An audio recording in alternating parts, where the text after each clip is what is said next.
Jay, you showed a real willingness, in the closing months of the season to put combinations together, to let them breathe. Good game, bad game. You held guys on the same lines. I wonder if in a playoff series, you can show that sort of patience, or in a best of seven, if guys are going, you got to make those moves. I'm not asking you for specific changes, but just that headspace. What works versus what you're seeing right in front of you, and how you balance that. Yeah, we try and use real-time information, right? And try and make sure that we have the right people on the ice at the right times. I think what the last 2.5 months has afforded us is an opportunity to see people in different situations.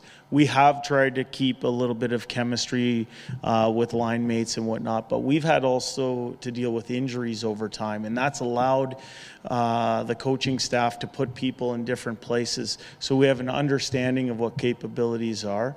But again, I keep going back to we use real-time information to make decisions. If you look at last night's game, it was a 3-3 game. We can be better. We know we've identified the areas that we can be better, and we expect our team to be better tomorrow night. The types and the number of changes that you make in your lineup, line combinations at times can send a message to your team about what you thought of their play.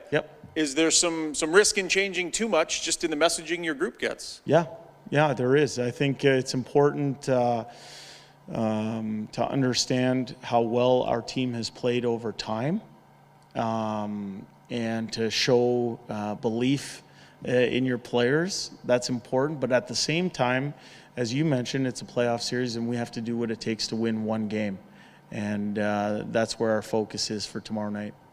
How much you think needs to change from the game you threw out there last night, like in the grand scheme of correcting things?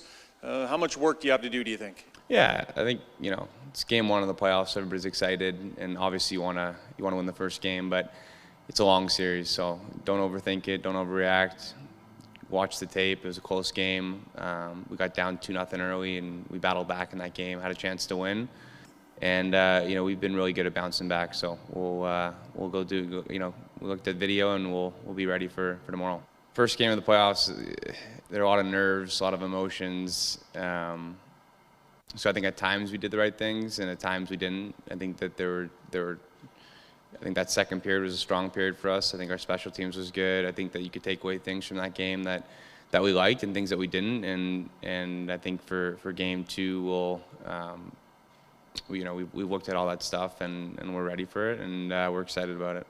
Tyson, you played against the Kings a few times down the stretch. Is it a little different doing it in the playoffs, though, that now you're doing it over and over and over, and there's some matchup things? Did you find the game is a little bit different from a tactical standpoint than the ones later in the year? Maybe a little more, maybe line matching a little harder, but no, it's, we know what to expect out of them. I think they kind of showed us exactly what we saw throughout the year. They're a well-structured, tight-checking team, and they capitalize on opportunities. So nothing, not a huge difference from the regular season, other than the intensity's, way up. Oh, sorry. A little follow-up then. Did anything kind of catch you by surprise in the way that they played, especially early in the game? You said you were a little jittery off the start. I wouldn't say caught us by surprise. I think they made some good plays, and we maybe did a few things that were out of character for us early, and just maybe overexcited. And but no, I don't think that they threw anything at us that we weren't prepared for or anything like that. I think they played a good game, and we were in a good position with 5 minutes left and let it get away. But we certainly know we've got better in our room, and you can feel that. If it was it'd be concerning if we thought we gave them everything we had and didn't come out on top. But I think we know we got a little bit better in our room, and we'll be better. Do you think that now that everybody has a game under their belt and they have that experience, that it'll be a little bit easier in terms of that? Yeah, I think so. Yeah, we have now played the first game and get everything going, and I think we're gonna play tomorrow a lot better.